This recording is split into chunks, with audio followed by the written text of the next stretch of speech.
Trigonometric ratios of specific angle पे based ये 2020 का क्वेश्चन है जो 1 मार्क का क्वेश्चन था। आपके एग्जाम में 1 मार्क में ये क्वेश्चन पूछा हुआ था, 1 मार्क्स में। ठीक है, इस क्वेश्चन को में क्या करना है आपको, देखिए इवेलुएट करना है 2 sec 30 degree into 10 60 degree.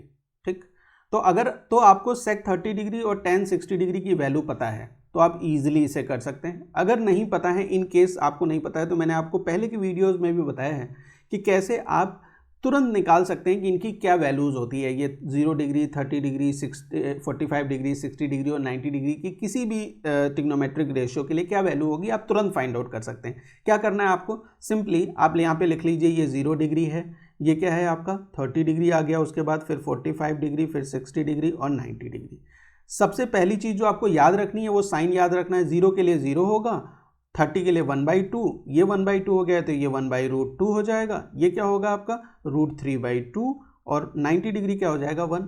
Cos अगर लिखना है तो इसका इन्वर्स लिख लेंगे, यहाँ से 90 डिग्री से आप वापस आते हुए रिवर्स ऑर्डर में आते हुए लिख सकते हैं यहाँ पे वैल्यूज़। तो यहाँ पे 1 है तो यहाँ 1 आ जाएगा, यहाँ पे √3/2 है तो यहाँ √3/2 आ जाएगा, यहाँ 1/2 है तो यहाँ 1/√2 आ जाएगा, यहाँ 1/2 है यहाँ 1/2, यहाँ 0 है यहाँ 0। tan के लिए अगर इसी तरीके से लिखना है tan, तो tan क्या होता है साइन अपॉन कॉस होता है। 0/1 इज व्हाट 0, 1/√2 डिवाइडेड बाई √3/2 क्या हो जाएगा 1/√3 हो जाएगा, और ये 1/√3 है तो 60 डिग्री √3 हो जाता है। 1/√2 डिवाइडेड बाई 1/√2 1 हो जाएगा, और 1/0 क्या होता है नॉट डिफाइंड होता है। ठीक है, कितना टाइम लगा, हार्डली कुछ सेकंड्स लगे, आपने इसे लिख लिया है ना। मैंने आपको समझाया उसके बावजूद इतना जल्दी लिखा, तो आप अगर आप प्रैक्टिस कर लेंगे तो आप इसे और जल्दी लिख पाएंगे। अब देखिए आपको चाहिए sec 30 की वैल्यू।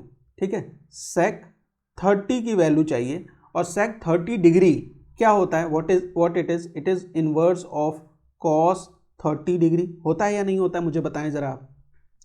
और cos 30 डिग्री क्या है, देखिए cos 30 डिग्री होता है √3/2, तो ये क्या है 1/√3/2 दैट इज इक्वल टू 2/√3। तो आपने फाइंड आउट कर लिया sec 30 डिग्री की वैल्यू दैट इज 2/√3। इसी तरीके से tan 60 डिग्री, तो डायरेक्ट हम अपने चार्ट से लिख सकते हैं tan 60 डिग्री क्या है √3 है। क्या है ये √3। इतना सिंपल सा ही क्वेश्चन था। ये तो हमें इसलिए लिखना पड़ा क्योंकि अगर हमें वैल्यू याद नहीं है तो हमें इसी तरीके से लिखना पड़ेगा। एक एक मार्क्स इंपॉर्टेंट हैं, in order to gain 80 out of 80 हर एक मार्क्स इंपॉर्टेंट होते हैं। तो ये चीज़ इंपॉर्टेंट थी इसलिए हमने इस तरह लिख लिया। कोई कन्फ्यूजन ना हो तो भी इस तरह से लिखना अच्छा है ना।